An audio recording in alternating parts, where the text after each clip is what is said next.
भारत माता की जय। जय श्री राम। कैसे हैं आप सभी? उम्मीद है सभी अच्छे होंगे। फ्रेंड्स, जैसा कि आप जानते हैं आज स्वतंत्रता दिवस है 15 अगस्त। भारतवर्ष को जो है कि 1947 में जो है कि एक आज़ादी मिली थी, तो वो इंडिपेंडेंस डे अभी तक जो है हम मनाते हैं। और तो सभी को जो है स्वतंत्रता दिवस की हार्दिक हार्दिक बधाइयाँ। और आज से एक दिन पहले यानी कल 14 अगस्त को जो है पाकिस्तान का जन्म हुआ था, तो वो 14 को पाकिस्तान का बर्थडे था। तो कोई भी जो भी पाकिस्तानी भाई हमें देख रहे हैं वो कमेंट सेक्शन में अपनी हाज़िरी लगाएं। और 15 अगस्त आज हम सभी को हैप्पी इंडिपेंडेंस डे। आप सभी को हैप्पी इंडिपेंडेंस डे। तो आज जो है मैं एक वीडियो लेकर के आया हूँ जो कि बहुत कमाल की होने वाली है। इससे बहुत कुछ आपको जानने को मिलेगा। तो वीडियो होने वाला है अखंड भारत के ऊपर कि अखंड भारत कैसा था, है ना। तो जो इतिहास में जब अखंड भारत था, जब पाकिस्तान नहीं टूटा था, उससे पहले सब बहुत से देश जो आज हैं वो सब भारत का हिस्सा थे। तो अखंड भारत कैसा था, विद फैक्ट्स जो है उसकी अपन बात करेंगे और वीडियो देखेंगे अभी। तो ये वीडियो सच वाली हो सकती है और सच हो सकता है बहुतों को कड़वा लगेगा, तो थोड़ा सा धैर्य दिखाएं आप, क्योंकि यहाँ पर आपको सच मिलेगा। झूठ तो आपको किसी भी चैनल पर मिल जाएगा जहाँ पर आपको आपकी जो है वाहवाही की जाएगी और बहुत अच्छा बोला जाएगा, लेकिन सच सिर्फ आपको यहाँ देखने को मिलेगा। तो यहाँ पर जो सच सुनने का सामर्थ्य रखता है वह यहाँ पर अवश्य रहे। रहस्य दुनिया हिंदी के चैनल का एक वीडियो होने वाला है। इनके चैनल को जाकर सब्सक्राइब करें, बेल आइकन प्रेस करें, क्योंकि ये जो है चैनल बहुत ही इन्फॉर्मेटिव वीडियो लाता है। तो इनके चैनल को सब्सक्राइब अवश्य से कर लें। तो आज की वीडियो का टाइटल है अखंड भारत चाहिए, तो इस वीडियो को जरूर देखना। अखंड Bharat, history of ancient India. ठीक है, तो अखंड भारत चाहिए का मतलब ये नहीं है कि अखंड भारत हमने बनाना है। अखंड भारत पहले था जब कोई भी नहीं था। ठीक है, तो भारत का कोई कभी जन्म नहीं हुआ है। भारत नित्य सनातन, बाकी देशों का जन्म हुआ है और जिनका जन्म हुआ है उनका अंत भी अवश्य होगा। तो भारत का कभी कोई जन्म नहीं हुआ है, तो ये नित्य सनातन है। तो आइए वीडियो को देखते हैं, फिर चर्चा करेंगे इस पर। Let's get started. दोस्तों, क्या आप भी मेरी तरह अखंड भारत को देखना चाहते हो? आखिर कैसा था हमारा अखंड भारत? कैसे यह खंड खंड होता चला गया? प्राचीन समय में अखंड भारत कैसा था? कौन कौन से देश इसमें से कब कब और क्यों अलग हुए? किसने बनाया था अखंड भारत? क्या पुनः अखंड भारत का निर्माण संभव है? जानेंगे अखंड भारत का संपूर्ण इतिहास आज के इस वीडियो में। इस वीडियो को बनाने में मुझे बहुत समय लगा है, इसलिए प्लीज आप सभी लोग वीडियो को ज्यादा से ज्यादा शेयर करके इस जानकारी को ज्यादा से ज्यादा लोगों तक जरूर पहुंचाएं और वीडियो को अभी से लाइक कर दें। बाद में आप वीडियो की भावना में खो जाएंगे। और चैनल पर न्यू आए हैं तो प्लीज चैनल को सब्सक्राइब करके साथ में घंटी वाला बेल आइकन जरूर दबा दें, क्योंकि मैं ऐसे ही वीडियो आप लोगों के लिए बनाते रहता हूं। तो चलिए दोस्तों, बिना टाइम को वेस्ट किए वीडियो को स्टार्ट करते हैं। दोस्तों, प्राचीन समय में पृथ्वी पर 7 द्वीप माने जाते थे। इन द्वीपों के नाम इस प्रकार हैं: जम्बू, प्लक्ष, शाल्मली, कुश, क्रौंच, साक, पुष्कर। इन 7 द्वीपों से मिलकर पृथ्वी का मानचित्र तैयार होता था। 7 द्वीप चारों ओर से खारे पानी, इक्षुरस, मदिरा, घी, दही, दूध और मीठे जल के 7 समुद्रों से घिरे हुए थे। इनमें से जो जम्बू द्वीप है वह पृथ्वी के केंद्र में स्थित माना गया है। इसके 9 खंड हैं, जिनके नाम हैं इलाव्रत, भद्रासु, किमपुरुष, भारत, हरि, केतुमाल, रम्यक, कुरु, हिरण्यमय। अब इसमें से जो भारतवर्ष है उसके भी 9 खंड हुआ करते थे: इंद्रदीप, कसेरु, ताम्रकर्ण, गवस्तीमान, नागदीप, सौम्य, गंधर्व, वारुण और समुद्र से घिरा हुआ द्वीप। राजा प्रियव्रत संपूर्ण धरती के और राजा अग्निंद्र सिर्फ जम्बू द्वीप के राजा थे। पहले संपूर्ण हिंदू जाति जम्बू द्वीप पर शासन करती थी, फिर उसका शासन घटकर भारतवर्ष तक सीमित हो गया। फिर कुरुओं और पुरुओं की लड़ाई के बाद आर्यावर्त नामक एक नए क्षेत्र का जन्म हुआ, जिसमें आज के हिंदुस्तान के कुछ हिस्से, संपूर्ण पाकिस्तान और संपूर्ण अफगानिस्तान का क्षेत्र था। लेकिन लगातार आक्रमण, धर्मांतरण और युद्ध के चलते अब घटते घटते सिर्फ हिंदुस्तान बचा है। आपको पता होना चाहिए कि पहले हिंदुस्तान का नाम भारतवर्ष नहीं था, उसके पूर्व भी जम्बू द्वीप नहीं था, बल्कि आज जिसका नाम हिंदुस्तान है वह भारतवर्ष का एक टुकड़ा मात्र है, जिसे आर्यावर्त कहते हैं। वह भी भारतवर्ष का एक हिस्सा भर है, और जिसे भारतवर्ष कहते हैं वह तो जम्बू द्वीप का एक हिस्सा मात्र है। जम्बू द्वीप में पहले देव असुर और फिर बहुत बाद में पुरुवंश और पुरुवंश की लड़ाई और विचारधाराओं के टकराव के चलते यह जम्बू द्वीप कई भागों में बढ़ता चला गया। कहते हैं कि महाभारत के युद्ध के परिणाम स्वरूप भारत से वैदिक धर्म, समाज, संस्कृति और सभ्यता का पतन हो गया। इस युद्ध के बाद से ही अखंड भारत बहुधर्मी और बहुसंस्कृति का देश बनकर खंड खंड होता चला गया। महाभारत युद्ध के कारण देश बर्बाद हुआ। उस युद्ध ने समूचे आर्यावर्त को खंड खंड कर दिया। इस युद्ध के बाद देश टुकड़ों में बंट गया। सैकड़ों वर्षों तक खामोशी छाई रही। लोग अपने अपने तरीके से जीवन यापन करने लगे। पौराणिक धर्म और अन्य कई तरह के धर्मों का विकास होने लगा। विदेशी भारत में आकर बसने लगे, लूटने लगे, आक्रमण करने लगे। यवन, शक, हूण और कुषाणों का आक्रमण तो बहुत बाद में हुआ। उसके पहले महाभारत के बाद तो भारत के हजारों लाखों लोगों ने कालांतर में भारत से बाहर निकलकर अरब, तुर्क, मिस्र, मलेशिया, इंडोनेशिया, चीन, रसिया आदि सभी जगह जाकर बसने लगे। धर्म का एक नया मार्ग खुलने लगा। वहाँ उन्होंने नई संस्कृति और धर्म की नींव रखी। इस बात का वर्णन कोई नहीं करता है कि किस तरह जैन और हिंदू संतों ने अरब, यूरोप और एशिया में जाकर धर्म का प्रचार प्रसार किया, जिसके चलते वहाँ कबीलों में जी रही मानव सभ्यता को ज्ञान की नई रोशनी दी और उन्हें जीना सिखाया। आइए अब जानते हैं कि भारतवर्ष को किसने बसाया था। त्रेता युग में अर्थात भगवान राम के काल के हजारों वर्ष पूर्व प्रथम मनु स्वयंभू मनु के पुत्र और प्रियव्रत के पुत्र ने इस भारतवर्ष को बसाया था। तब इसका नाम कुछ और था। वायु पुराण के अनुसार महाराज प्रियव्रत का अपना कोई पुत्र नहीं था, तो उन्होंने अपनी पुत्री के पुत्र अग्निंद्र को गोद ले लिया, जिसका लड़का नाभि था। नाभि की एक पत्नी मेरु देवी से जो पुत्र पैदा हुआ, उसका नाम ऋषभ था। इसी ऋषभ के पुत्र भरत थे तथा इन्हीं भरत के नाम पर देश का नाम भारतवर्ष पड़ा। हालांकि कुछ लोग मानते हैं कि राम के कुल में पूर्व में जो भरत हुए, उनके नाम पर भारतवर्ष नाम पड़ा था। यहाँ बता दें कि कुरुवंश के राजा दुष्यंत और शकुंतला के पुत्र भरत के नाम पर भारतवर्ष नहीं पड़ा था। इस भूमि का चयन करने का कारण यह था कि प्राचीन काल में जम्बू द्वीप ही एकमात्र ऐसा द्वीप था जहाँ रहने के लिए उचित वातावरण था और उसमें भी भारतवर्ष की जलवायु सबसे उत्तम थी। यहीं विवस्ता नदी के पास स्वयंभू मनु और उनकी पत्नी शत्रुपा निवास करते थे। राजा प्रियव्रत ने अपनी पुत्री के 10 पुत्रों में से 7 को संपूर्ण धरती के 7 महाद्वीपों का राजा बना दिया था और अग्निंद्र को जम्बू द्वीप का राजा बनाया था। इस प्रकार राजा भरत ने जो क्षेत्र अपने पुत्र सुमति को दिया, वह भारतवर्ष कहलाया। भारतवर्ष अर्थात भरत राजा का क्षेत्र। यहाँ एक और बात मैं आपको स्पष्ट कर दूं कि आर्य किसी जाति का नाम नहीं है। प्राचीन समय में आर्य उसे कहते थे जो वेदों के अनुसार जीवन यापन करते थे। बहुत से लोग भारतवर्ष को ही आर्यावर्त मानने लगते हैं, जबकि यह भारत का एक हिस्सा मात्र है। वेदों में उत्तरी भारत को आर्यावर्त कहा गया है। आर्यावर्त का अर्थ आर्यों के निवास स्थान से है। आर्य भूमि का विस्तार काबुल की कुंभा नदी से भारत की गंगा नदी तक था। हालांकि हर काल में आर्यावर्त का क्षेत्रफल अलग अलग रहा है। अखंड भारत में आज के अफगानिस्तान, पाकिस्तान, तिब्बत, भूटान, म्यांमार, बांग्लादेश, श्रीलंका आते हैं। और केवल इतना ही नहीं, कालांतर में भारत का साम्राज्य आज के मलेशिया, फिलीपींस, थाईलैंड, दक्षिण वियतनाम, कंबोडिया, इंडोनेशिया आदि भी सम्मिलित थे। सन 1875 तक अफगानिस्तान, पाकिस्तान, तिब्बत, भूटान, म्यांमार, बांग्लादेश, श्रीलंका भारत के ही भाग थे। लेकिन 1857 की क्रांति के पश्चात ब्रिटिश साम्राज्य की नींव हिल गई थी।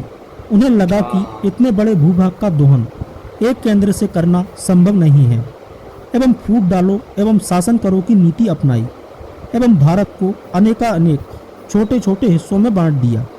केवल इतना ही नहीं, यह भी सुनिश्चित किया गया कि कालांतर में भारतवर्ष पुनः अखंड न बन सके।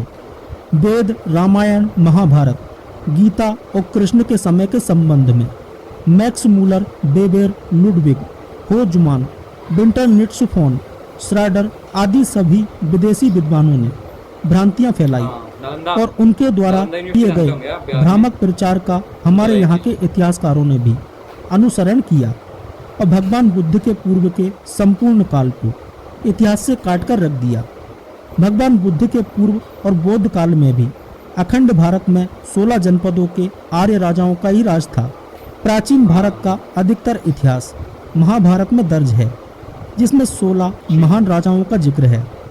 महाभारत के अनुसार प्राग्ञ ज्योतिषपुर अर्थात असम, किमपुरुष अर्थात नेपाल, त्रिविष्टम अर्थात तिब्बत, हरिवर्ष अर्थात चीन, कश्मीर, अभिसार, दार्द, हूण, हुंजा, अम्बिष्ट, आम्ब, पख्तू, कैकेय, गांधार, कंबोज, वाल्हीक, वलख, सिबी, शिव स्थान, शीष्टांग, सारा बलूच क्षेत्र, सिंध, सौवीर, सौराष्ट्र समेत सिंध का निचला क्षेत्र, दंडक, महाराष्ट्र, सुरभीपट्टन, मैसूर, चोल, आंध्र, कलिंग तथा सिंहल सहित लगभग 200 जनपद महाभारत में वर्णित हैं, जो कि पूर्णतः आर्य थे या आर्य संस्कृति व भाषा से प्रभावित थे। इनमें से आभीर, अहीर, तवर, कंबोज, यवन, सिना, काक, पणी, चुलुक, चालुक्य, सरोष्ट, सरोटे, कक्कड़, ठोकर, चिन्हा, चिन्धड़, समेरा, कोकन, जांगल, सत, पुंड्र, पौड्र, मालव, क्षुद्रक, योधे, जोहिया, सूर, तक्षक, बल्लोहड़ आदि आर्य खेपें विशेष उल्लेखनीय हैं। बाद में महाभारत के अनुसार भारत को मुख्यतः 16 जनपद में स्थापित किया गया। जैन हरिवंश पुराण में प्राचीन भारत में 18 महाराज्य थे। पाली साहित्य के प्राचीनतम ग्रंथ अंगुत्तर निकाय में भगवान बुद्ध से पहले 16 महाजनपदों का नाम उल्लेख मिलता है, जो कि कुरु, पांचाल, सूरसेन, वत्स, कौशल, मल, काशी, अंग, मगध, ब्रज्जी, चैदी, मत्स्य, अस्मत, अवंती, गांधार और काम्बोज। उक्त 16 महाजनपदों के अंतर्गत छोटे छोटे जनपद भी होते थे। इन 16 जनपदों में से एक जनपद का नाम कंबोज था। बौद्ध ग्रंथों के अनुसार कंबोज जनपद सम्राट अशोक महान का सीमावर्ती प्रांत था। भारतीय जनपदों में रज्जाणी, 2 रज्जाणी और गणरायणी शासन था। राम के काल के 5114 ईसा पूर्व में 9 प्रमुख महाजनपद थे, जिसके अंतर्गत उपजनपद होते थे। ये 9 जनपद इस प्रकार हैं: मगध, अंग, अवंती, अनूप, सूरसेन, धनीप, पांडे, विंध्य, मले। विश्व का सबसे बड़ा विश्वविद्यालय नालंदा विश्वविद्यालय जब कुमार खिलजी द्वारा जलाया गया तो उसका प्रमुख उद्देश्य हिंदू राष्ट्र का अंत करना था। उसमें इतनी सारी किताबें थी कि लगातार 6 महीने तक आग में जलती रही थी। नालंदा में पौराणिक समस्त अखंड भारत के सम्राट एवं उसके इतिहास का समस्त विवरण उपलब्ध था। उस समय यहाँ पर करीब 10,000 छात्र और 2,000 शिक्षक रहा करते थे। नालंदा विश्वविद्यालय में 3 लाख किताबों से भरा एक विशाल पुस्तकालय था। 300 से भी ज़्यादा कमरे और 7 विशाल कक्ष हुआ करते थे। इसका भवन बहुत ही सुंदर और विशाल हुआ करता था, जिसकी वास्तुकला भी अत्यधिक सुंदर थी। इस विश्वविद्यालय की स्थापना गुप्त शासक कुमारगुप्त प्रथम ने की थी। इस विश्वविद्यालय को 9वीं शताब्दी से 12वीं शताब्दी तक अंतर्राष्ट्रीय ख्याति प्राप्त थी, लेकिन अब यह एक खंडर बनकर रह चुका है, जहाँ दुनिया भर के लोग घूमने के लिए आते हैं। प्राचीन नालंदा विश्वविद्यालय स्थापत्य कला का एक अद्भुत नमूना है। नालंदा को तक्षशिला के बाद दुनिया का सबसे प्राचीन विश्वविद्यालय माना जाता है। वहीं आवासीय परिसर के तौर पर यह पहला विश्वविद्यालय है। यह 800 साल तक अस्तित्व में रहा था। आइए अब जानते हैं कि कैसे अखंड भारत खंड खंड होता चला गया। सबसे पहले बात करते हैं ईरान और अफगानिस्तान की। कहते हैं कि ईरान पहले पारस्य देश था, जो कि आर्यों की एक शाखा ने ही स्थापित किया था। प्राचीन गांधार और कंबोज के कुछ हिस्सों को मिलाकर अफगानिस्तान बना। उक्त संपूर्ण क्षेत्र में हिंदू शाही और पारसी राजवंशों का शासन रहा। बाद में यहाँ बौद्ध धर्म का विस्तार हुआ और यहाँ के राजा बौद्ध हो गए। सिकंदर के आक्रमण के समय यहाँ पर फारसी और यूनानियों का शासन हो गया था। कौन से मजहब का था? फिर 7वीं सदी के बाद यहाँ पर अरब और तुर्क के मुसलमानों ने आक्रमण करना शुरू किया और 870 ईस्वी में अरब सेनापति याकूब एलेस ने अफगानिस्तान को अपने अधिकार में कर लिया था। हालांकि इसके खिलाफ लड़ाई चलती रही। बाद में यह दिल्ली के मुस्लिम शासकों के कब्जे में रहा और फिर ब्रिटिश इंडिया के अंतर्गत आ गया। 1834 में एक प्रक्रिया के तहत 26 मई 1876 को रूसी व ब्रिटिश शासकों के बीच गंडामक संधि के रूप में निर्णय हुआ और अफगानिस्तान नाम के एक बफर स्टेट अर्थात राजनीतिक देश को दोनों ताकतों के बीच स्थापित किया गया। इससे अफगानिस्तान अर्थात पठान भारतीय स्वतंत्रता संग्राम से अलग हो गए। 18 अगस्त 1919 को अफगानिस्तान को ब्रिटिश शासन से आज़ादी मिली। अब बात करते हैं सिंध क्षेत्र अर्थात पाकिस्तान और बांग्लादेश की। तो सिंध पर ईस्वी सन 638 से 711 ईस्वी तक के 74 वर्षों के काल में 9 खलीफाओं ने 15 बार आक्रमण किया और अंततः हिंदू राजा दाहिर के कत्ल के बाद इसे इस्लामिक क्षेत्र बना दिया गया। इसी तरह बलूचिस्तान, मुल्तान, पंजाब और कश्मीर पर आक्रमण करके इसका भी इस्लामीकरण कर दिया गया। अंततः सन 14 और 15 अगस्त 1947 को उक्त सभी हिस्सों को मिलाकर पाकिस्तान का गठन हुआ और एक नया देश अस्तित्व में आया। उस वक्त बंगाल के आधे हिस्से को भी पाकिस्तान में मिलाकर उसे पूर्वी पाकिस्तान कहा जाने लगा। 26 मार्च 1971 में पूर्वी पाकिस्तान को पश्चिमी पाकिस्तान से आज़ादी मिली और एक नया देश अस्तित्व में आया जिसका नाम बांग्लादेश रखा गया। इस तरह 1947 में अखंड भारत से अफगानिस्तान के बाद एक बहुत बड़ा भूभाग अलग होकर पाकिस्तान और बांग्लादेश में बदल गया।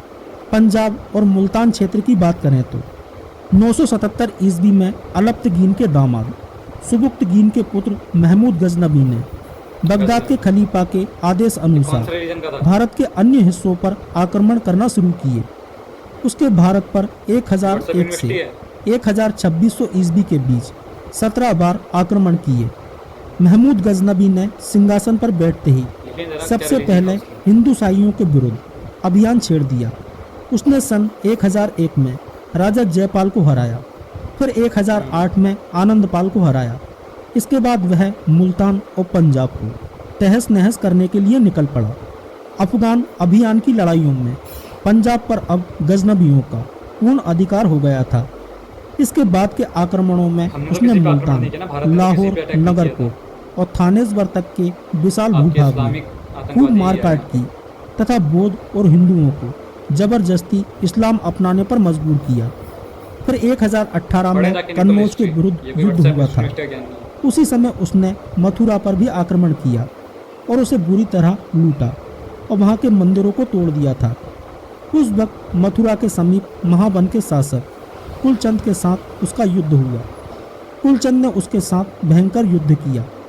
उसका सबसे बड़ा आक्रमण 1026 ईस्वी में काठियावाड़ के सोमनाथ मंदिर पर था।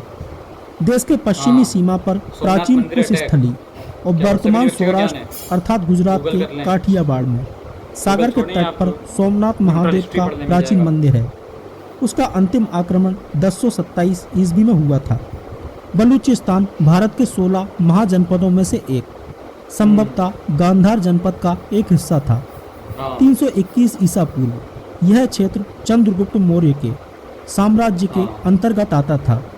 वर्ष 711 में मोहम्मद बिन कासिम और फिर 11वीं सदी में महमूद गजनबी ने बलूचिस्तान पर आक्रमण किया। इस आक्रमण के बाद बलूचिस्तान के लोगों को इस्लाम कबूल करना पड़ा। इसके बाद अगले 300 सालों तक यहाँ मुगलों और खिलजियों का शासन रहा। अकबर के शासनकाल में बलूचिस्तान मुगल साम्राज्य के अधीन था। मुगल काल में इसकी अधीनता बदलती रही। प्रथम अफगान युद्ध के बाद अंग्रेजों ने इस क्षेत्र पर अपना अधिकार जमा लिया। वर्ष 1876 में रॉबर्ट सैंडमैन को बलूचिस्तान का ब्रिटिश एजेंट नियुक्त किया गया। और 1887 तक इसके ज़्यादातर इलाके ब्रिटिश साम्राज्य के अधीन आ गए। अंग्रेज़ों ने बलूचिस्तान को 4 रियासतों में बांट दिया, कलात, मकरान, लसबेला और खारन। 20वीं सदी में बलूचों ने अंग्रेज़ों के खिलाफ संघर्ष छेड़ दिया। 1939 में अंग्रेज़ों की राजनीति के तहत बलूचों की मुस्लिम लीग पार्टी का जन्म हुआ, जो हिंदुस्तान के मुस्लिम लीग से जा मिली। दूसरी ओर एक और नई पार्टी अंजुमन वतन का जन्म हुआ, जो भारतीय राष्ट्रीय कांग्रेस के साथ जुड़ गई। अंजुमन के कांग्रेस के साथ इस जुड़ाव में खान अब्दुल गफ्फार की भूमिका अहम थी। जिन्ना की सलाह पर यार खान 4 अगस्त 1947 को राजी हो गया कि कलात राज्य 5 अगस्त 1947 को आज़ाद हो जाएगा और उसकी 1938 की स्थिति बहाल हो जाएगी। उसी दिन पाकिस्तानी संघ के एक समझौते पर दस्तखत हुए। इसके अनुच्छेद 1 के मुताबिक पाकिस्तान सरकार इस पर रजामंद है कि कलात स्वतंत्र राज्य है, जिसका वजूद हिंदुस्तान के दूसरे राज्यों से एकदम अलग है। अनुच्छेद की इसी बात का फायदा उठाकर पाकिस्तान ने कलात के खान को 15 अगस्त 1947 को एक फरेबी और फंसाने वाली आज़ादी देकर 4 महीने के भीतर यह समझौता तोड़कर 27 मार्च 1948 को उस पर औपचारिक कब्जा कर लिया। पाकिस्तान ने बलूचिस्तान के 3 बचे हुए स्थानों पर भी जबरन कब्जा कर लिया। इस तरह पाकिस्तान के इस गैर कानूनी कब्जे के खिलाफ बलूच अभी तक लड़ाई लड़ रहे हैं, जिसमें लाखों निर्दोष बलूचों की पाकिस्तान की सेना ने हत्या कर दी है। दरअसल हिंदुस्तान और पाकिस्तान के पहले बलूचिस्तान 11 अगस्त 1947 को आज़ाद हुआ था। अब बात करते हैं नेपाल की। पौराणिक मान्यताओं के अनुसार नेपाल को कभी देवघर कहा जाता था। भगवान श्री राम की पत्नी सीता का जन्म स्थल मिथिला नेपाल में है। यहाँ पर 1500 ईसा पूर्व से ही हिंदू आर्य लोगों का शासन रहा है। 250 ईसा पूर्व यह मौर्यों के साम्राज्य का एक हिस्सा था। फिर 4वीं शताब्दी में गुप्त वंश का एक जनपद रहा। 7वीं शताब्दी में इस पर तिब्बत का आधिपत्य हो गया। 11वीं शताब्दी में नेपाल में ठाकुरी वंश के राजा राज्य करते थे। इसके बाद और भी कई राज्यवंश हुए। अंत में पृथ्वी नारायण शाह ने 1765 में नेपाल की एकता की मुहिम शुरू की और मध्य हिमालय के 26 से अधिक छोटे छोटे राज्यों को संगठित कर 1768 तक इसमें शामिल हो गए।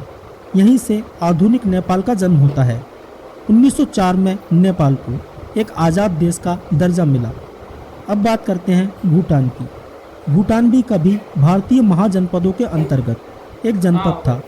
संभवतः ये विदेही जनपद का एक हिस्सा था। यहाँ वैदिक और बौद्ध मान्यताओं के मिले जुले समाज हैं। ये सांस्कृतिक और धार्मिक तौर पर तिब्बत से ज़्यादा जुड़ा हुआ है, क्योंकि यहाँ का राजधर्म बौद्ध है। तिब्बत कभी जम्बू द्वीप खंड का त्रिविष्टम क्षेत्र हुआ करता था, जो कि किम पुरुष का एक जनपद था। किम पुरुष भारतवर्ष के अंतर्गत नहीं आता था। जहाँ तक सवाल भूटान का है, तो यह तिब्बत के अंतर्गत नहीं आता है तथा भौगोलिक रूप से भारत से जुड़ा हुआ है। भूटान संस्कृत के भू उत्थान से बना शब्द है। सिक्किम और भूटान को भी अंग्रेजों ने 1906 में स्वतंत्रता संग्राम से लग कर दिया और वहाँ पर अपनी एक प्रत्यक्ष नियंत्रण से रेजिमेंट स्थापित कर दी थी। ब्रिटिश प्रभाव के तहत 1907 में वहाँ राजाशाही की स्थापना हुई। 3 साल बाद एक समझौता हुआ, जिसके तहत ब्रिटिश इस बात पर राजी हुए कि वे भूटान के आंतरिक मामलों में हस्तक्षेप नहीं करेंगे, लेकिन भूटान की विदेश नीति इंग्लैंड द्वारा तय की जाएगी। 1947 में भारत आज़ाद हुआ और 1949 में भारत भूटान समझौते के तहत भारत ने भूटान की वो सारी जमीन उसे लौटा दी जो अंग्रेजों के अधीन थी। इस समझौते के तहत भारत ने भूटान को हर तरह की रक्षा और सामाजिक सुरक्षा का वचन भी दिया। अब बात करते हैं तिब्बत की। तिब्बत को त्रिविष्टम कहा जाता था, जहाँ ऋषिका और तुषारा नामक राज्य थे। त्रिविष्टम अर्थात तिब्बत या देवलोक से बेबस्त मनु के नेतृत्व में प्रथम पीढ़ी के मानवों का मेरू प्रदेश में अवतरण हुआ। वे देव स्वर्ग से अथवा अंबर से पवित्र वेद पुस्तक भी साथ में लाए थे। इसी से श्रुति और स्मृति की परंपरा चलती रही। बेबस्पत मनु के समय ही भगवान विष्णु का मत्स्य अवतार हुआ। तिब्बत में पहले हिंदू और बाद में बौद्ध धर्म प्रचारित हुआ और ये बौद्धों का प्रमुख केंद्र बन गया। शाक्य वंशियों का शासनकाल 1207 ईस्वी में प्रारंभ हुआ। बाद में चीन के राजा का शासन रहा। फिर 19वीं शताब्दी तक तिब्बत ने अपनी स्वतंत्रता सत्ता बनाए रखी। इस बीच लद्दाख पर कश्मीर के शासकों ने तथा सिक्किम पर अंग्रेजों ने आधिपत्य जमा लिया। फिर चीन और ब्रिटिश इंडिया के बीच 1907 के लगभग बैठक हुई और इसे दो भागों में विभाजित कर दिया गया। पूर्वी भाग चीन के पास और दक्षिणी भाग लामा के पास रहा। 1951 की संधि के अनुसार यह साम्यवादी चीन के प्रशासन में एक स्वतंत्र राज घोषित कर दिया गया। इस दौरान स्वतंत्र भारत के राजनेताओं ने तिब्बत को चीन का हिस्सा मानकर बड़ी भूल की थी। अब बात करते हैं म्यांमार की। म्यांमार कभी ब्रह्म देश हुआ करता था। इसे बर्मा भी कहते हैं, जो कि ब्रह्मा का अपभ्रंश है। म्यांमार प्राचीन काल से ही भारत का ही एक उपनिवेश रहा है। अशोक के काल में म्यांमार बौद्ध धर्म और संस्कृति का पूर्वी केंद्र बन गया था। यहाँ के बहुसंख्यक बौद्ध मतावलंबी ही हैं। मुस्लिम काल में म्यांमार शेष भारत से कटा रहा और यहाँ पर स्वतंत्र राज सत्ताएं कायम हो गईं। 1886 ईस्वी में पूरा देश ब्रिटिश भारतीय साम्राज्य के अंतर्गत आ गया, किंतु ब्रिटिशों ने 1935 ईस्वी के भारतीय शासन विधान के अंतर्गत म्यांमार को भारत से अलग कर दिया। 1935 व 1937 में ईसाई ताकतों को लगा कि उन्हें कभी भी भारत व एशिया से जाना पड़ सकता है। समुद्र में अपना नौसैनिक बेड़ा बैठाने, उसके समर्थक राज्य स्थापित करने तथा स्वतंत्रता संग्राम से उन भूभागों व समाजों को अलग करने हेतु सन 1935 में श्रीलंका व सन 1937 में म्यांमार को अलग राजनीतिक देश की मान्यता दे दी गई। अब बात करते हैं श्रीलंका की। श्रीलंका भारतीय उपमहाद्वीप के दक्षिण में हिंद महासागर में स्थित एक बड़ा द्वीप है। यह भारत के चोल और पांडे जनपद के अंतर्गत आता था।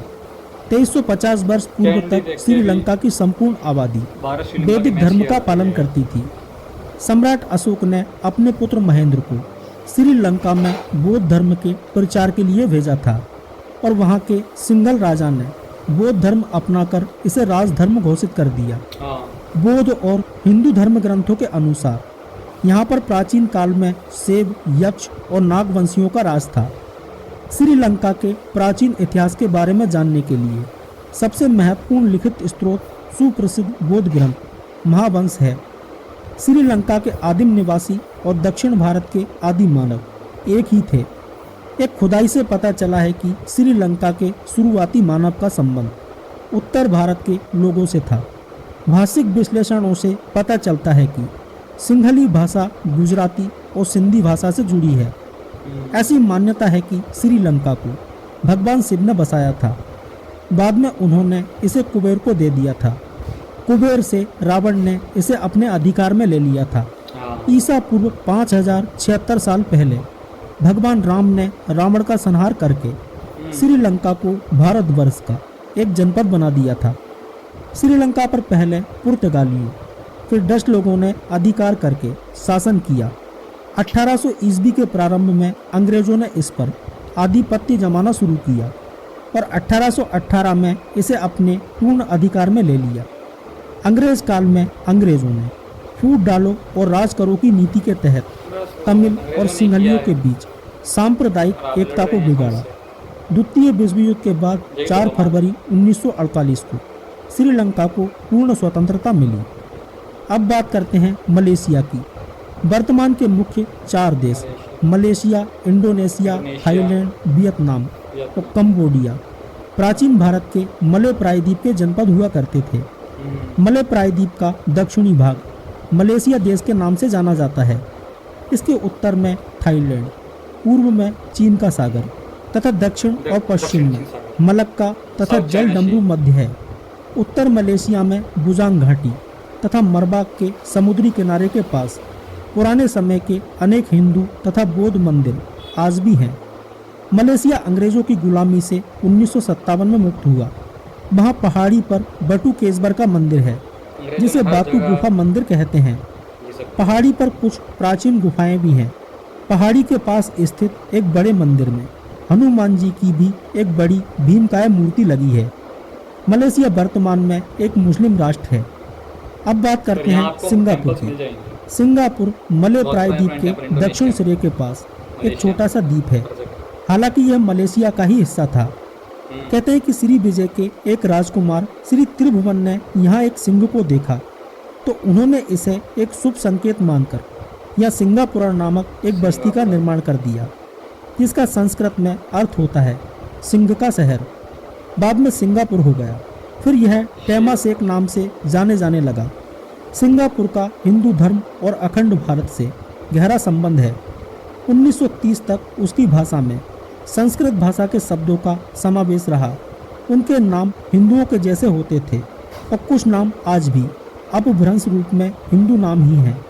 ब्रिटिश औपनिवेशिक शासन के तहत दक्षिण पूर्व एशिया में प्रमुख बंदरगाह शहर में तब्दील हो गया। दूसरे विश्व युद्ध के समय 1942 से 1945 तक ये जापान के अधीन रहा। युद्ध समाप्त होने के बाद सिंगापुर वापस अंग्रेजों के नियंत्रण में चला गया। 1963 में फेडरेशन ऑफ मलाया के साथ सिंगापुर का विलय कर मलेशिया का निर्माण किया गया। हालांकि विवाद और संघर्ष के बाद 9 अगस्त 1965 को सिंगापुर एक स्वतंत्र गणतंत्र बन गया। अब बात करते हैं थाईलैंड की। थाईलैंड का प्राचीन भारतीय नाम श्याम देश है।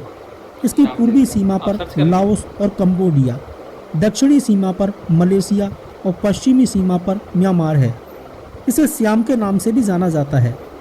प्राचीन काल में यहाँ हिंदू और बौद्ध धर्म संस्कृति का एक साथ प्रचलन था।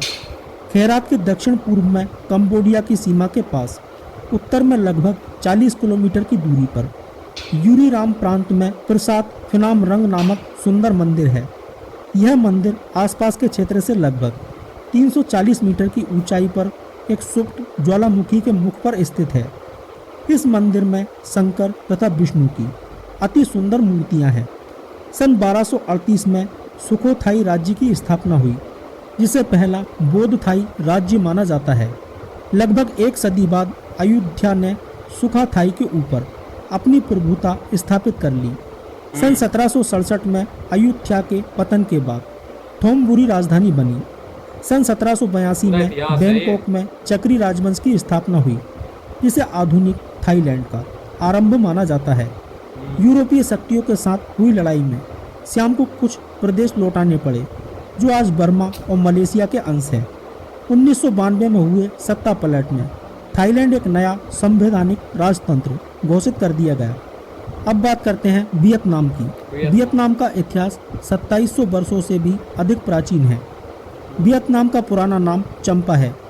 चंपा के लोग चाम कहलाते हैं। वर्तमान समय में चाम लोग वियतनाम और कंबोडिया के सबसे बड़े अल्पसंख्यक हैं। आरंभ में चंपा लोगों के राजा सेब थे, लेकिन कुछ 100 सालों पहले इस्लाम यहाँ फैलना शुरू हुआ और अब अधिक चाम लोग मुसलमान हैं, पर हिंदू भी हैं, बौद्ध भी हैं। भारतीयों के आगमन के पूर्व यहाँ के निवासी 2 उपशाखाओं में विभक्त थे।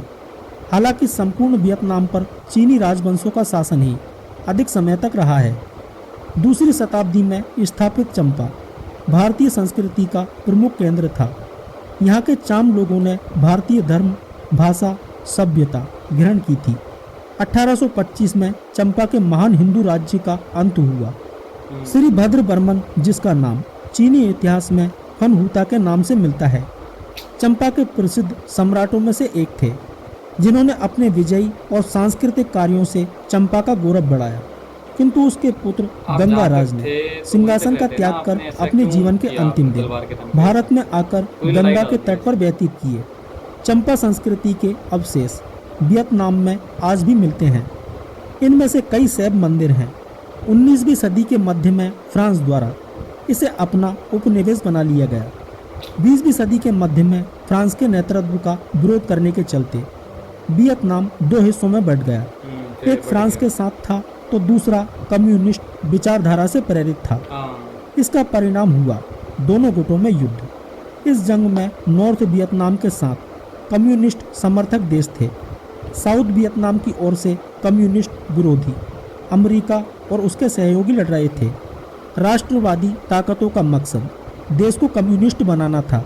1955 से 1975 तक लगभग 20 सालों तक चले युद्ध में अमेरिका को पराजित होकर पीछे हटना पड़ा। कहते हैं कि छत्रपति शिवाजी महाराज से प्रेरित होकर ही वियतनामियों ने यह युद्ध जीता था। हालांकि कई विशेषज्ञों का मानना है कि 20 साल तक चले भीषण युद्ध में किसी की भी जीत नहीं हुई। युद्ध में 30 लाख से ज़्यादा लोग मारे गए। इसमें 58,000 अमरीकी सैनिक भी शामिल थे। वहीं मरने वालों में आधे से ज़्यादा वियतनामी नागरिक थे।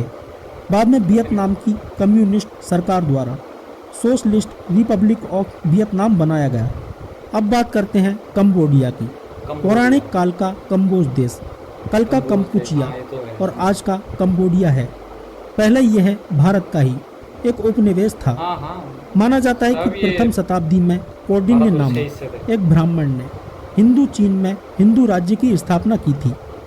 इन्हीं के नाम पर कंबोडिया देश हुआ। हालांकि कंबोडिया की प्राचीन दंत कथाओं के अनुसार इस उपनिवेश की नींव आर्य देश के शिव भक्त राजा कंबू स्वयंभू ने डाली थी। कंबोडिया पर ईशान वर्मन, भव वर्मन द्वितीय, जय वर्मन प्रथम, जय वर्मन द्वितीय, सूर्य वर्मन प्रथम, जय वर्मन सप्तम आदि ने राज किया। राजवंशों के अंत के बाद इसके राजा अंगडुओं के शासनकाल में कंबोडिया पर फ्रांसीसियों का शासन हो गया। कंबोडिया को 1953 में फ्रांस से आज़ादी मिली। क्या फिर से बन पाएगा अखंड भारत? कई जानकारों का मानना है कि भारतवर्ष को खंड खंड होने में कई सैकड़ों वर्ष लगे हैं। उसी तरह इसके अखंड बनने में कई तरह की बाधाएं सामने हैं। पहली तो यह है कि प्राचीन भारत, जिसे अखंड भारत कहा जाता था, वह अब एक बहुधर्मी और बहुसंस्कृति वाला देश बन चुका है, जिसमें करीब 12 से 13 देश अस्तित्व में हैं। इनमें से कुछ देश मुस्लिम हैं, कुछ बौद्ध हैं। मत भिन्नता के चलते अखंड भारत का निर्माण एक सपना ही कहा जा रहा है। दूसरा यह है कि Nepal, Sri Lanka, Bhutan, Burma, Indonesia, Malaysia, Vietnam और कंबोडिया जैसे देश भारत से अपने धार्मिक और सांस्कृतिक जुड़ाव को तो स्वीकार करते हैं, लेकिन वे यह नहीं स्वीकार करते कि वे कभी प्राचीन काल में भारत का हिस्सा थे। उनके देश का इतिहास उन्हें कुछ और ही बताता है। अखंड भारत को एक करने के पूर्व इस संपूर्ण क्षेत्र में रहने वाले लोगों को यह समझना होगा कि उनके पूर्वज कौन थे और वे आज क्यों और क्या है। भारत को अखंड करने से पहले भारत के प्राचीन गौरव को समझना जरूरी है। तो दोस्तों, यह थी भारतवर्ष के खंड खंड होने की कहानी। दुख तो इस बात का है कि भारत के विभाजन के समय जो विभाजन हुआ उसे आज़ादी मानकर जश्न मनाया जाने लगा। विभाजन भी स्पष्ट रूप से नहीं किया गया। मुट्ठी भर लोगों ने मिलकर विभाजन कर दिया। हालांकि इस अधूरी आज़ादी के बाद भी आज भी जारी है विभाजन का दर्द और विभाजन।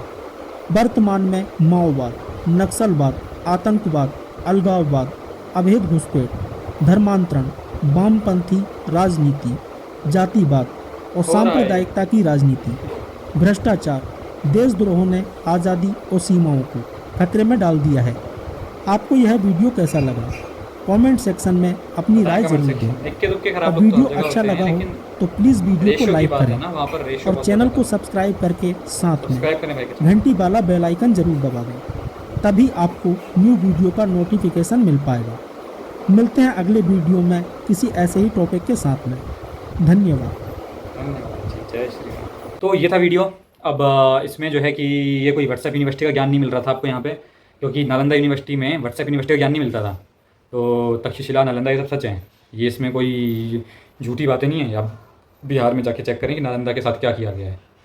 ठीक है, तो देख सकते हैं कितना ज्ञान का भंडार था वहाँ पर। 3 लाख किताबें, महीनों तक लाइब्रेरी चलती रही, कितना ज्ञान होगा वहाँ पे। तो ये आप लोगों ने किया है। क्या किसी हिंदू ने जाकर के आपके किताबों को जलाया है ऐसे बड़ी लेवल की, जो है जहाँ पे सिर्फ एक किताब नहीं मतलब लाखों में किताबें जलाई हैं? बताएं। अब यहाँ पे छुटपुट घटना का जिक्र मत करना कि यहाँ पे इसको जो है कि जानवर ज़िबानी करने दिया जा रहा है, उसके नाम पे कर दिया गया, मॉब लिंचिंग हो गई। ये चीज़ें आप यहाँ पे नहीं मत बोलना। मैं एक मास की बात कर रहा हूँ, पूरे मास की, कि जहाँ पे लाखों के साथ ये हुआ हो। लाखों किताबें जलाई गई। किसने जलाई? खिलजी ने। और खिलजी किस मज़हब का था ये आप मुझे बता दें। तो आपके मज़हब वालों ने नालंदा यूनिवर्सिटी की किताबें जलाई, नालंदा यूनिवर्सिटी को डिस्ट्रॉय किया। तो इतने लाख किताबें जली, इतने महीनों तक जली, तो वो आपके जो है शांति के दूत ही थे, ठीक है। तो और ये सच्चाई है, ये इस्टेब्लिश्ड हिस्ट्री है भाई। अगर आप बिलीव नहीं करना चाहते तो फिर इसमें तो कोई दिक्कत नहीं, आप मत करें, क्योंकि आंखें बंद करने से दिन को आप रात कहेंगे तो इसमें बेवकूफ़ी आपकी है। अगर आपको चांद और सूरज के अलावा कोई ग्रह नज़र नहीं आ रहा है तो इसका मतलब ये नहीं है कि कोई प्लेनेट है ही नहीं इन दोनों के अलावा, ठीक है। तो वो देखने की शक्ति आपकी नहीं है, और है भी तो आप पढ़ना नहीं चाहते, क्योंकि आपका ब्रेन इस तरीके से मतलब पूरी तरीके से कह सकते हैं कि वॉश किया गया है कि उसमें से कॉमन सेंस भी वॉश हो चुका है, कॉमन सेंस वाली चीज़ें भी नहीं रही हैं, ठीक है। कुरुक्षेत्र में वेपन्स वगैरह जो महाभारत का युद्ध हुआ था, आज भी उसमें ज़मीन की मिट्टी में पाए जाते हैं। आप पढ़ें जाके आर्कोलॉजिकल सर्वे आप देखें भारत का, तो आपको पता लगेगा। पर अगर पढ़ना नहीं है और बिना मेहनत के चाप जो है बोलना है कि हमें प्रूफ दो, तो भाई हम यहाँ प्रूफ नहीं देने बैठे, और ना मैं कभी दूंगा इतनी आसानी से। मैं पहले ही कह चुका हूँ कि मेहनत आपको करनी चाहिए, प्रूफ आपको चाहिए, क्योंकि डाउट में आप हैं, हम डाउट में नहीं हैं, हम क्लियर हैं, ठीक है, कि धर्म एक ही है, सनातन, ठीक है, हम क्लियर हैं। डाउट आपको है तो आप ढूंढें जाके, ठीक है ना। बाकी अखंड भारत था पहले डेफिनेटली, और यहाँ पर जितना भी अखंड भारत था इसमें कोई भी विधर्मी नहीं था, सारे सनातन के थे, ठीक है ना। अब सनातन में अच्छे बुरे लोग हो रहे थे, रावण भी था, वो राक्षस का था, लेकिन था तो सनातन ही। तो भाई यहाँ पे आप कितना भी पहले चले जाएं, आप 1 लाख साल पहले, 1 करोड़ साल पहले, बिलियंस ऑफ ईयर्स अगो चले जाएं, ये पूरा जो जम्बू द्वीप था इसमें कोई भी धर्मी आ ही नहीं सकता, पैदा हो ही नहीं सकता, ठीक है। वो महाभारत के युद्ध के बाद जो है शकुनी, जो आपने सुना होगा, मामा शकुनी गंधार से था, गंधारी उसकी बहन का नाम था, जो आज का कंधार है, तो अफ़गानिस्तान है जो आज का, जहाँ कंधार, तो वहाँ से थे ये। और जब महाभारत का युद्ध हो गया, इन सब कौरवों का, कुरुवंश का जो है कौरवों का नाश हो गया। उसके बाद धीमे धीमे जब कलयुग का एक प्रारंभ हुआ, दूसरा चरण शुरू हुआ, जब भगवान कृष्ण ने अपने शरीर को छोड़ दिया, क्योंकि महाभारत हो गई, एक युग का अंत हो गया, तो भगवान ने पृथ्वी को छोड़ दिया। और तीर भगवान का क्या बिगाड़ लेगा, बट वो भगवान की मर्जी थी कि अब मुझे इस पृथ्वी से जाना है, ठीक है, तो कोई निमित्त बनाओ। ऐसे नहीं कि हम जाने को तो ऐसे भी जा सकते हैं, लेकिन वो उनका ये था कि जैसे मानव किसी कारण से अपनी जीवन समाप्त, मानव का जीवन समाप्त क्यों होता है, किसी कारण से होता है ना, किसी कारण, कोई कारण तो होना चाहिए। अब बिना कारण के समाप्त हो जाएंगे तो फिर लोग उनसे कनेक्ट नहीं कर पाएंगे। तो डेफिनेटली उन्होंने भी सब कुछ मानव की तरह करके ही दिखाया, सारी पावर्स होने के बावजूद भी उन्होंने, मोस्टली श्री राम ने तो बिल्कुल इस्तेमाल नहीं किया, ठीक है। भगवान कृष्ण ने इस्तेमाल किया छल, जिसे आप कहते हैं, क्योंकि धर्म के लिए छल भी धर्म है। तो टाइम को रोकना, टाइम ट्रैवल करना, ये सब किया है और सारा प्रूवन है, ठीक है ना, ये सारा प्रूवन है। प्लानिटरी मोशंस, अगर आप प्लानिटरी मोशंस आप पढ़ें, आप साइंस को पढ़ लें, आपको सनातन धर्म समझ आ जाएगा। पर जिसने साइंस नहीं पढ़ी है वो सनातन को नहीं समझ सकता। तो सनातन में आप प्लानिटरी मोशन पढ़ें, केपलर्स लॉ पढ़ा होगा आपने, केपलर्स लॉ कितनों ने पढ़ा है बताएं मुझे आप। तो केपलर्स लॉ जिन्होंने पढ़ा है तो कमेंट सेक्शन में बताएं क्या था Kepler's law, Kepler's law of planetary motion, ठीक है। तो अगर कोई प्लैनेट ह्यूज मास का है तो वहाँ पर डे, जो मतलब वहाँ पर एक जो पूरा दिन है वो ज़्यादा बड़ा होगा या फिर पृथ्वी पे ज़्यादा बड़ा होता है। और टाइम ट्रैवल को आप कैसे डिफाइन कर सकते हैं, तो आप ये सब चीज़ें हैं, ये बहुत डीप हैं। अब मैं इसमें इतना डीप नहीं जाना चाहता, क्योंकि आपका जो अभी लेवल ऑफ थिंकिंग है वो उस लेवल का नहीं है, तो मेरा ज्ञान देना यहाँ से व्यर्थ जाएगा, ठीक है। तो बाकी आपने 2 शब्द सीखे हुए हैं, ये एक हो गया आपका क्या है, अंधभक्त। ये 2014 में से मोदी जी आए तब से आपने अंधभक्त करना शुरू कर दिया है, और एक आपने व्हाट्सएप यूनिवर्सिटी का जो है ज्ञान शुरू कर दिया है। तो बस यही चल रहा है, कोई आपके पास प्रूफ नहीं है, कुछ नहीं है, तो बस आप ये 2 शब्द यूज़ करते हैं। तो मैं वही कहता हूँ कि मत करें, कोई सामने से आपको मदरसा छाप बोल देगा, फिर क्या फ़ायदा उस चीज़ का, तो ऐसा मत करें, आप भी मत बोलें, ठीक है। तो फिर आपके बारे में तो फिर पता है ना फिर क्या क्या बोलेंगे लोग, क्योंकि आतंक जो मचा रहे हैं वो मोस्टली आप ही में से हैं, ठीक है। खिलजी आप ही के में से था, ठीक है, जिनका वंशज खुद को कहते हैं, हालांकि है नहीं आप, लेकिन आप पूरी तरीके से कन्फ्यूज्ड हैं, कन्फ्यूजन में आपका जीवन चल रहा है। जब से आपका जन्म हुआ है पैदाइशी और अभी तक आप जो है पूरे कन्फ्यूजन में जी रहे हैं कि आप कौन हैं, आपका देश कौन सा है, क्या है, आपको यही नहीं, कुछ नहीं पता है आपको, ठीक है। वही एक रटी रटाई आपको जो हिस्ट्री पढ़ाई जाती है, जो कि बिल्कुल गलत है, बोकस है, उस पर आप आंखें बनकर बिलीव करते हैं, क्योंकि मदरसा में आपका ब्रेन वॉश कर दिया जाता है पूरी तरीके से। और ब्रेन वॉश का मतलब इस तरीके से वॉश किया जाता है कि उसमें से जो गंदगी है वो तो नहीं निकलती, गंदगी और डाल देते हैं, और साथ में जो कॉमन सेंस है वो निकाल लेते हैं ब्रेन वॉश के नाम पे। तो अब आदमी का कॉमन सेंस चला गया, जो एक थिंकिंग पैटर्न था वो चला गया, बस गंदगी डाल दी उन्होंने। अब हेट्रेड जो थी वो डाल दी, अब वो अपना देश ही भूल गए। तो अब पाकिस्तान वाले भारत से नफरत करेंगे। अरे वो नहीं जानते कि भाई ये भारत ही था पूरा। आपने ज़बरदस्ती मांग करी तो आपको शुक्रगुजार होना चाहिए कि भारत ने दे दिया। इतना बंटवारा हो गया भारत का। और ये भी सोचें आप कि ये जो वेस्ट से आए थे इंग्लैंड वाले, इन्होंने सारा डिवाइड एंड रूल किया और आप हमसे लड़ रहे हैं। कमाल की बात है। ठीक है, अब कहा क्या जाता है, मैं क्रिकेट मैच की बात करूँ तो भारत पाकिस्तान का क्रिकेट मैच होता है ना, उससे बहुत कहा जाता है कि बहुत टक्कर का मैच है जी, मतलब बहुत कि जज्बातों वाला मैच है। लेकिन मेरा पर्सनली थॉट प्रोसेस है, मैं उसको जज्बाती वाला नहीं मानता। भारत पाकिस्तान के मैच को मैं ऐसा जज्बाती नहीं मानता हूँ। ठीक है, जो मेरे लिए एक होता है मैच जिसे जज्बाती कह सकते हैं, वो होता है इंडिया एंड इंग्लैंड का, भारत एंड इंग्लैंड का। क्योंकि इंग्लैंड ही वो देश है जिसने पूर्व में टुकड़े टुकड़े किए हैं देश के। ठीक है, आप सब जहाँ जहाँ भी रह रहे हैं ना, जिस जिस देश में, वो सब हम सब एक ही थे। हमको बांटने का काम इन्होंने किया है। तो और कमाल की बात यह है कि वो हमारे सगे हो गए। वेस्ट को हम बड़ा ही कूल कल्चर कहते हैं ना, वेस्ट अमेरिका। और अमेरिका से तो खैर आजकल खुद की डेमोक्रेसी नहीं समझ रही, उसे तो छोड़ें आप। जो ब्रिटिशर्स को आप कहते हैं ना, बड़े ही कूल हैं। तो भाई कितनी एक विडम्बना है कि जो एक थे भाई वो तो लड़के अलग अलग हो गए, पर जिसने फूट डाली वो हमारा मसीहा बन गया। ये कमाल की बात है एक। तो खैर ये चीज़ें हैं, बाकी स्टैब्लिश हिस्ट्री हैं, आप पढ़ें जाकर के, न्यूट्रल हिस्ट्री पढ़ें। जो आपकी किताबों में पढ़ाया जाता है वो ना पढ़ें, आप एक न्यूट्रल पॉइंट ऑफ व्यू देखें, आप गूगल पर देखें और हिस्ट्री किताबें पढ़ें, आर्कियोलॉजिकल सर्वे को देखें। ठीक है, द्वारका सिटी जो थी, द्वारका नगरी, वो अंडर वाटर सी, वो है प्रेजेंट आज के टाइम में। आप उसके प्रूफ देखें, वो है प्रेजेंट, भगवान कृष्ण की नगरी। ठीक है, तो भगवान कृष्ण ने वो खुद डुबा दी थी भाई। अब आप कहेंगे कि भगवान कृष्ण का शहर था, तो भगवान का शहर था, वो डूब कैसे गया? तो ये बहुत इलॉजिकल बात है। उन्होंने अपनी मर्जी से किया, अपनी मर्जी से उन्होंने शरीर छोड़ा है, अपनी मर्जी से उन्होंने पूरा का पूरा शहर डुबाया है। जो एक गंधारी का श्राप था और ये सब चीज़ें थी, भगवान को श्राप नहीं लगता, पर वो लीला कर रहे थे, तो उन्होंने कहा कि चलो आपका श्राप भी मैं स्वीकार करता हूँ। आपका श्राप वैसे तो भगवान यानी मुझे नहीं लगता, लेकिन अब जो है कि सारी लीला समाप्त हो चुकी है, मैंने ज्ञान दे दिया है, तो मैं स्वीकार करता हूँ आपका श्राप, क्योंकि मुझे तो इस शरीर से वैसे ही मुक्त होना है अब। तो अब मैं आपके श्राप को एक्सेप्ट ना करूँ तो फिर उसका भी कोई फ़ायदा नहीं रहेगा, क्योंकि मुझे तो जाना ही है पृथ्वी से। पृथ्वी पे मैं भगवद गीता ज्ञान दे दिया है। ठीक है, तो वो अपनी मर्जी से उन्होंने द्वारिका नगरी को भी डुबाया है। कुरुक्षेत्र में वेपन्स आज भी मिल रहे हैं। अब ये सब प्रूफ हैं, आप उसे स्वीकार करना चाहें तो भली, ना करना चाहें तो भली। ठीक है, तो ये सिंपल सी बात है। बाकी पूरे अखंड भारत में, पूरे जम्बू द्वीप में कोई भी इस्लाम को मानने वाला हो ही नहीं सकता। ये सारे कन्वर्टेड मुस्लिम्स जो जितने भी हैं, ये आज के टाइम पे सारे कन्वर्टेड हैं, जो तलवार के दम पर कन्वर्ट हुए हैं। खिलजी, गजनवी, जो मिसाइलों के नाम आपने रखे हुए हैं अपने देश में, तो ये सब हमारे आतंकी हैं।